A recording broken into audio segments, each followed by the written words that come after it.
सिस्टीममध्ये उतरवण्याचं काम करतोय, त्याच पद्धतीने आम्ही स्त्री शिक्षणाच्या बाबतीत या देशात केलेलं आहे.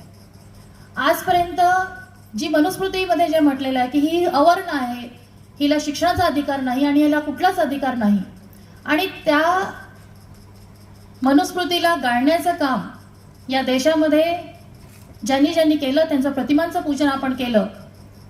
पण ज्यांच्या हातात शिक्षणाची सूत्र गेली स्वातंत्र्यानंतर, त्यांनी या देशामध्ये मनुस्मृतीला त्याच प्रकारे लागू ठेवण्यासाठी, त्या धोरणाला लागू ठेवण्यासाठी ज्या पद्धतीचं शिक्षण या देशामध्ये बनवलं, ते प्राथमिक शिक्षण असो की मध्य शिक्षण असो किंवा उच्च शिक्षण असो, ते कुठलंही शिक्षण या देशामध्ये संविधान आहे, या देशामध्ये स्त्रीला तेवढेच अधिकार आहे जेवढे पुरुषाला आहे.